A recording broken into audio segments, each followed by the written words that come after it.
Hello प्यारे बच्चों, आप लोगों को अपने YouTube चैनल में स्वागत है। आज हम आप लोगों के लिए लेके आए हैं त्रिकोणमिति। तो चलिए त्रिकोणमिति के बारे में बात करते हैं। तो सबसे पहले क्वेश्चन आता है कि त्रिकोणमिति क्या है। त्रिकोणमिति क्या है? तो त्रिकोणमिति गणित की वह शाखा है जिसमें हम त्रिभुज के भुजा एवं कोणों के संबंध के बारे में पढ़ते हैं। किसके बारे में पढ़ते हैं? त्रिभुज के भुजा एवं कोणों के संबंध के बारे में पढ़ते हैं। तो समझ में आया त्रिकोणमिति क्या है? त्रिकोणमिति गणित की वह शाखा है जिसमें हम त्रिभुज के भुजा एवं कोणों के बारे में पढ़ते हैं, संबंध के बारे में पढ़ते हैं। कोई डाउट? तो चलिए, त्रिकोणमिति गणित की वह शाखा है जिसमें हम त्रिभुज के कोणों और उनके भुजाओं के बीच संबंध के बारे में अध्ययन करते हैं। क्या करते हैं? अध्ययन करते हैं। तो त्रिकोणमिति समझ में आ गया है ना? तो त्रिकोणमिति में हमको जो पढ़ना है वह पढ़ना है समकोण त्रिभुज। कौन सा त्रिभुज?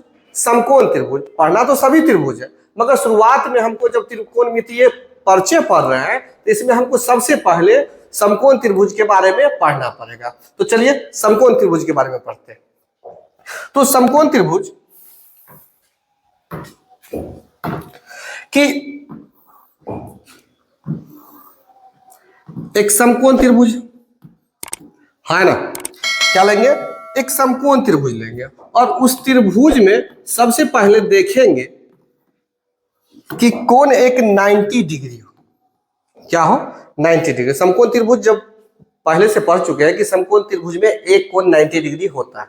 तो सबसे पहले समकोण त्रिभुज को देखेंगे, उसमें सबसे पहले खोजेंगे कि 90 डिग्री है कि ना। तो 90 डिग्री तो होगा, समकोण त्रिभुज है। तो समकोण त्रिभुज के एकदम समकोण जहां पे दिखाई दे, समकोण का चिन्ह जहां पे दिखाई दे, उसको गौर से देखेंगे और उसको देखने के बाद कहेंगे उसके सामने वाली जो भुजा है वो कर्ण है। वह क्या है? कर्ण है।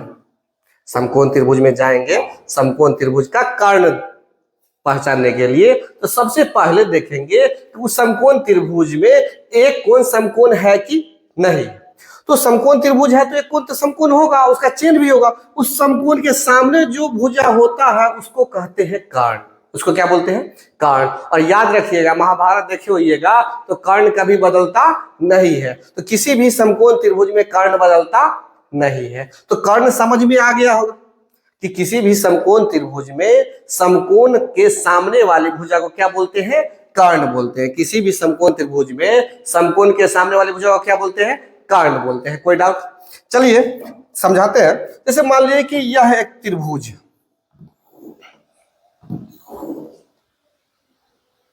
यह एक त्रिभुज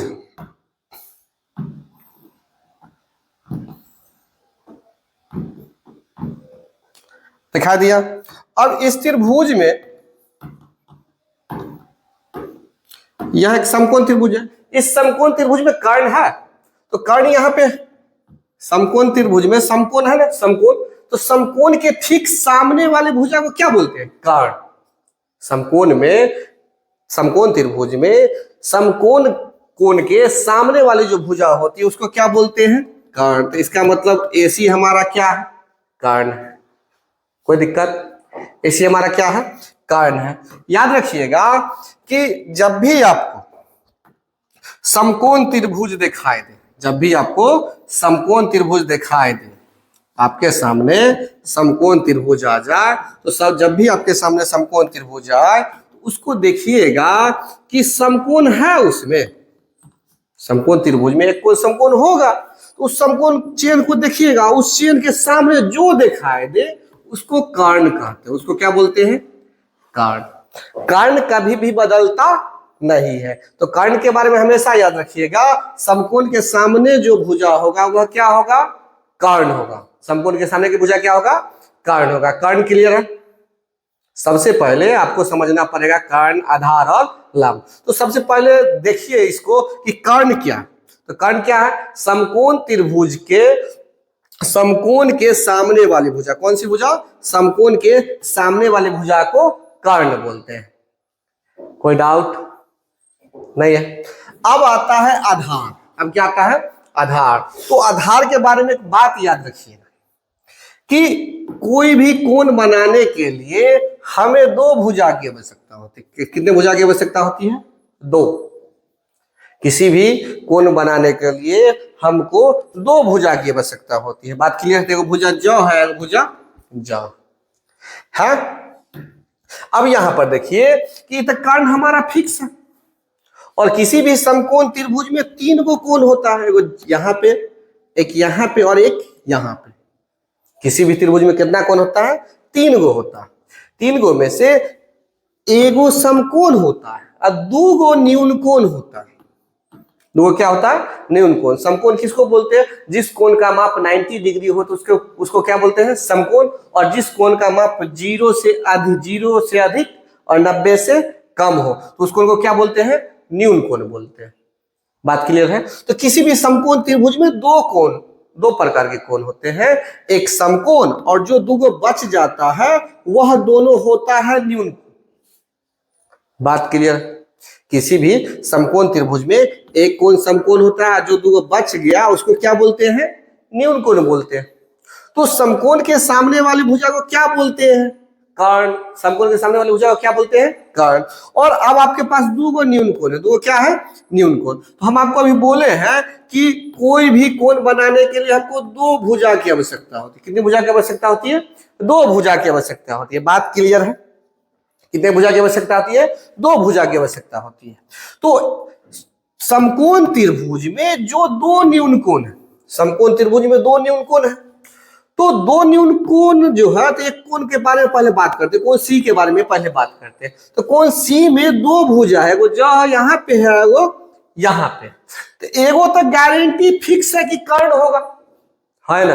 पहले से पता है कि कर्ण बदलता नहीं है, तो हमारे लिए यह तो कर्ण है। और जो बच जाएगा उसको बोलेंगे आधार। उसको क्या बोलेंगे? आधार। याद रखिएगा, अगर यह न्यून कोण है, इस न्यून कोण के सोच रहे हैं, तो इस न्यून कोण को बनाने वाली दो भुजा जो यहाँ पे है वो यहाँ पे है, तो इस भुजा को फिक्स कहते हैं कि कर्ण है। और जो दूसरा होगा सो क्या होगा? आधार। तो इसलिए इस कोण के लिए यह आधार है और यह कर्ण। बात क्लियर है?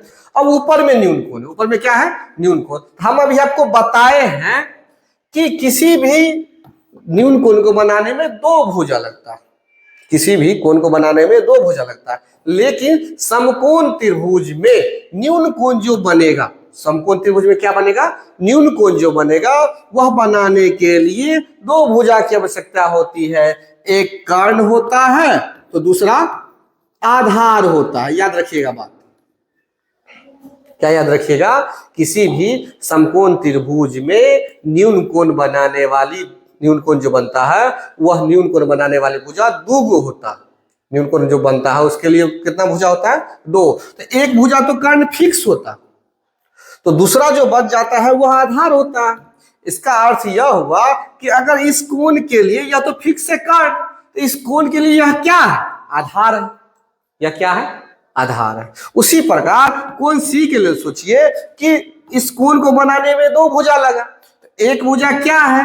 कर्ण है, तो दूसरा क्या हो गया? आधार हो गया, है ना? तो अभी आपको हम समझाए हैं कि किसी भी समकोण त्रिभुज में, किसी भी समकोण त्रिभुज में, अभी आपको हम क्या समझाए हैं? किसी भी समकोण त्रिभुज में, किसी भी समकोण त्रिभुज में सबसे पहले आपको एक कोण तो समकोण होगा। एक कोण क्या होगा? समकोण होगा। एक कोण हमारे पास क्या होगा? समकोण होगा। तो समकोण के सामने जो भुजा होता है ना वो कर्ण होता है। समकोण के सामने जो भुजा होता है सो क्या होता है? कर्ण होता है। कर्ण क्लियर है? समकोण के सामने वाली भुजा क्या होता है? कर्ण। समकोण के सामने वाली भुजा क्या होता है? कर्ण। याद रखिएगा, समकोण के सामने वाली भुजा क्या होता है? कर्ण होता है। कर्ण क्लियर है? तो आप कह सकते हैं ना, समकोण त्रिभुज एबीसी में कर्ण हमारा क्या है? AC है। कर्ण हमारा क्या है? AC है। तो कर्ण हमेशा याद रखिएगा कि यह जो चेन दिखाई दे रहा, यह जो चेन दिखाई दे रहा, यह क्या दिखा रहा है? समकोण। इसके सामने क्या है? कर्ण। और कर्ण बदलता नहीं है। महाभारत देखे हुए है ना, कर्ण बदला नहीं, कर्ण बदलता ही नहीं। याद रखिएगा, कर्ण बदलता नहीं। अब आपको समझना है आधार। अब क्या समझना है? आधार। तो आधार के बारे में हम कुछ कॉन्सेप्ट बताते हैं, समझिएगा। और पहले समझ यह लीजिएगा कि किसी भी त्रिभुज में 3 गो कोण होता है। किसी भी त्रिभुज में कितना कोण होता है? 3 गो होता है। तो समकोण त्रिभुज में 3 गो कोण होता है, उसमें एक समकोण होता है। एक क्या होता है? समकोण। अब जो 2 गो बच गया उसको 2 गो जो बचा हुआ है वह न्यून कोण होता है। वह क्या होता है? न्यून कोण। तो न्यून कोण के बारे में आपको समझाना चाहते हैं कि यह जो है और यह वाला जो कोण है दोनों न्यून कोण है। तो किसी भी समकोण त्रिभुज में 2 न्यून कोण होते हैं, एक यहाँ पे है और एक यहाँ पे है। 2 न्यून कोण क्लियर है। अब न्यून कोण बनाने वाली भुजा एगो कर्ण फिक्स होता है, याद रखिएगा। न्यून कोण जब 2 गो न्यून कोण बना ना, उसमें एक भुजा दोनों न्यून कोण में होता है, वह क्या है? कर्ण। वह हमारा क्या है? कर्ण।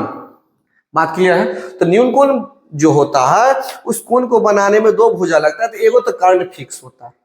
कोई डाउट? दिखाई दे रहा होगा कर्ण। और याद एक पॉइंट रखिएगा कि कोई भी न्यून कोण के लिए एक कोण कर्ण होता है और दूसरा आधार होता है। दूसरा क्या होता है? आधार। एक कोण कर्ण होता है और दूसरा क्या होता है? आधार होता है। एक कोण क्या होता है? कर्ण, और दूसरा क्या होता है? आधार। फिक्स याद माइंड में सेट कर लीजिए कि यदि यह न्यून कोण है तो अगर यह कर्ण फिक्स है तो यह क्या है? आधार। तो याद रखिएगा कि कोण सी के लिए, किसके लिए? कोण सी के लिए यह कर्ण है तो यह आधार है। या क्या है? आधार। फिर कोण ए के लिए सोचिए कि अगर यह कर्ण है तो यह क्या है? आधार है। कोई डाउट है ना?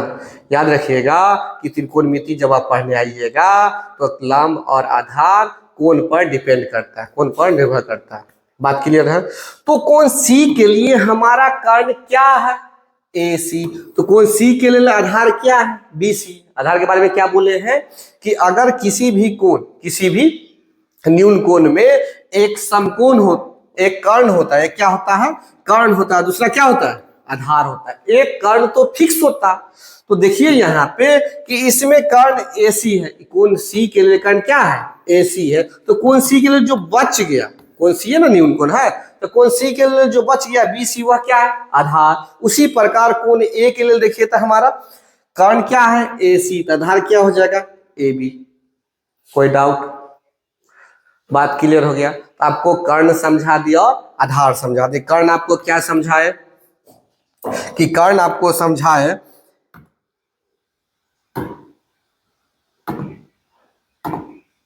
कि यदि एक समकोण त्रिभुज हो, यदि एक क्या हो? समकोण त्रिभुज हो, समकोण त्रिभुज हो,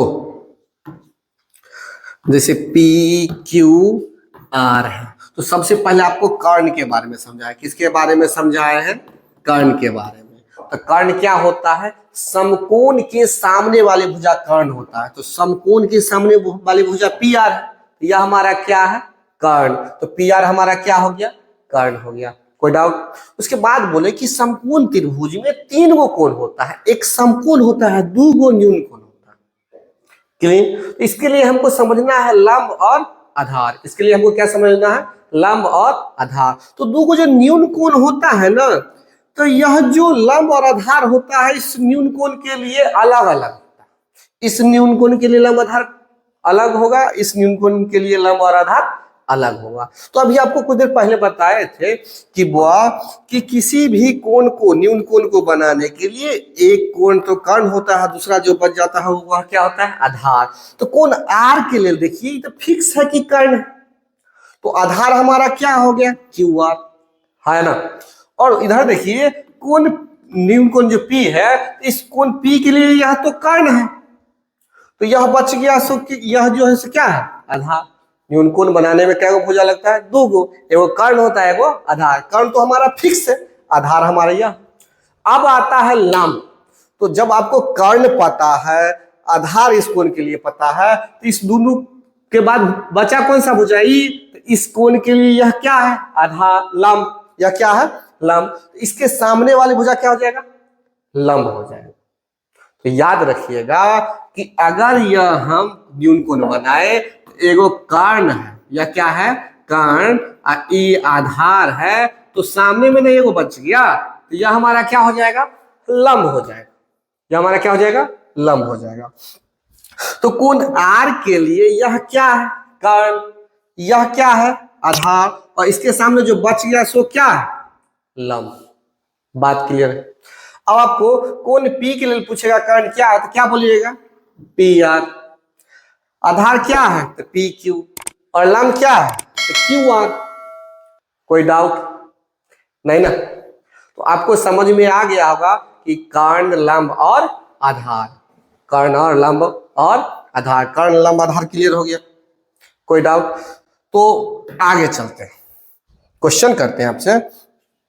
क्वेश्चन को देखिएगा कि यदि यह एक समकोण त्रिभुज पी क्यू आर और यहां पे समकोण का चिन्ह हो गया, तो कोण समकोण आपको दिखाई दिया, इस समकोण के सामने वाली भुजा क्या हो जाएगा, कर्ण। कर्ण बदलता नहीं है। अब कोण आर के लिए, किसके लिए, कोण आर के लिए, तो कोण आर के लिए बात करते हैं। तो कोण आर, आर के लिए कोण न्यून कोण है, कोण आर क्या है, न्यून कोण। तो न्यून कोण के लिए आपको तो यह कर्ण फिक्स है, और जो ही बच गया उसको क्या बोलते हैं, आधार, है ना। और यह क्या हो जाएगा, लंब हो जाएगा। बात क्लियर? अब कोण पी के लिए यहां पर देखिए तो कि कोण पी के लिए यह तो कर्ण है, यह क्या है, आधार, जो बच गया सो क्या हो गया, लंब। अब लगता है कि आपको कोई डाउट नहीं होगा कि कौन सा कोण कर्ण, लंब और आधार है ना। तो कर्ण, लंब और आधार समझ में आ गया। बात क्लियर है? अब आपको समझना है समकोण त्रिभुज में एक पाइथागोरस प्रमेय। समकोण त्रिभुज में क्या है, पाइथागोरस प्रमेय। पाइथागोरस प्रमेय क्या है कि कर्ण का स्क्वायर बराबर लंब का स्क्वायर प्लस आधार का स्क्वायर। किसका स्क्वायर, कर्ण का स्क्वायर बराबर लंब का स्क्वायर प्लस आधार का स्क्वायर। कोई डाउट? अब देखिए कि कर्ण का स्क्वायर है, यह स्क्वायर उधर गया तो क्या हो जाएगा, रूट। तो रूट अंडर लंब का स्क्वायर प्लस आधार का स्क्वायर, है ना। तो एक फॉर्मूला यह है,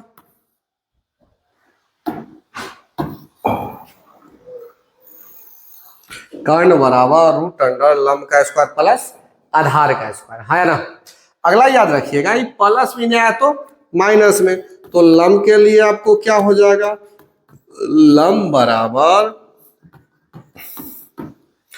कर्ण का स्क्वायर माइनस आधार का स्क्वायर,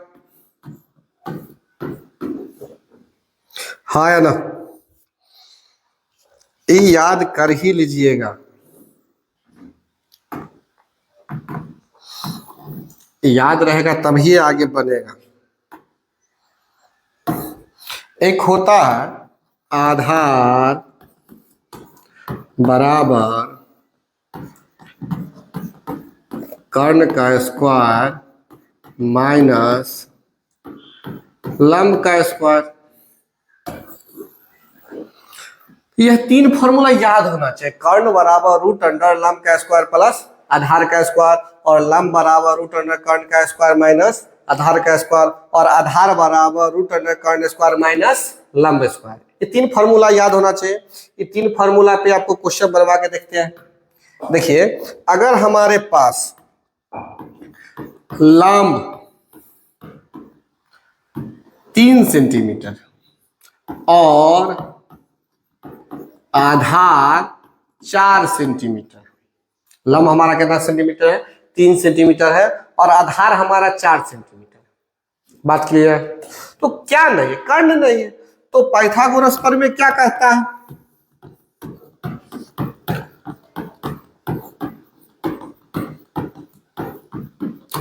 प्रमेय से कर्ण बराबर रूट अंडर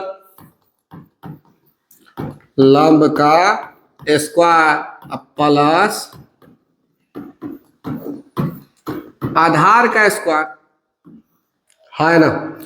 तो लंब हमारा कितना है 3 सेंटीमीटर और आधार हमारा कितना है 4 सेंटीमीटर। तो 3 का स्क्वायर करेगा तो 3 तिया 9 सेंटीमीटर स्क्वायर, 4 का स्क्वायर करेगा तो 16 सेंटीमीटर स्क्वायर। अब देखिए इसको जोड़िएगा तो कितना आ जाएगा 16 सेंटीमीटर, इसको जोड़िएगा तो कितना आ जाएगा 25 सेंटीमीटर स्क्वायर। इसका वर्गमूल निकालिएगा तो हमारा कितना आ जाएगा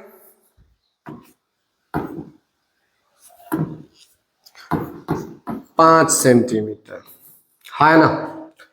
तो याद रखिएगा कि जब भी आपको क्वेश्चन सामने आए कि लंब बराबर 3 सेंटीमीटर और आधार बराबर 4 सेंटीमीटर, तो लंब और आधार दिया हुआ है, लंब और आधार दिया हुआ है, तो हमारे पास क्या नहीं है कर्ण। तो सबसे पहले कर्ण निकालेंगे, उसके बाद कुछ सोचेंगे।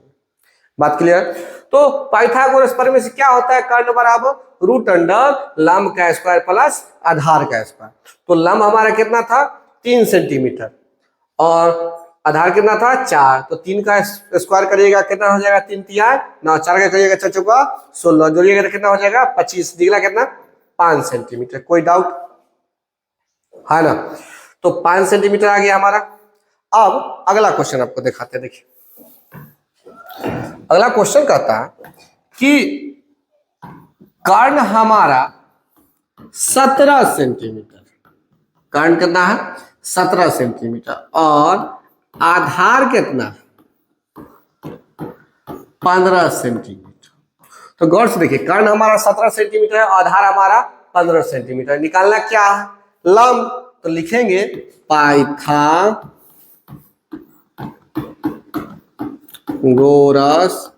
प्रमेय से लंब बराबर रूट अंडर कर्ण का स्क्वायर माइनस आधार का स्क्वायर। तो कर्ण हमारा कितना हुआ 17 सेंटीमीटर का स्क्वायर और आधार हमारा कितना है 15 सेंटीमीटर का स्क्वायर। तो 17 सेंटीमीटर 17 का जब स्क्वायर करेंगे तो हो जाएगा 289 सेंटीमीटर स्क्वायर और 15 का जब स्क्वायर करेंगे तो हो जाएगा 225 सेंटीमीटर स्क्वायर। अब वह देखिए कि इसमें से जब इसको घटाएंगे तो कितना आ जाएगा 64 सेंटीमीटर स्क्वायर, निकला कितना 8 सेंटीमीटर, है ना। तो इसका आंसर कितना आ गया 8 सेंटीमीटर। तो आपके लिए कुछ क्वेश्चन छोड़ देते हैं, वो बना के लाइएगा। ये तो आ गया ना कितना 8 सेंटीमीटर, तो 2 को हम बना दिए, तीसरा आप काम कर लीजिएगा और याद रखिएगा फॉर्मूला तीनों याद होना चाहिए। कर्ण बराबर रूट अंडर लंब स्क्वायर प्लस आधार स्क्वायर, आधार बराबर रूट अंडर कर्ण स्क्वायर माइनस लंब स्क्वायर और लंब बराबर रूट अंडर कर्ण स्क्वायर माइनस आधार स्क्वायर। तीनों फॉर्मूला याद होना चाहिए।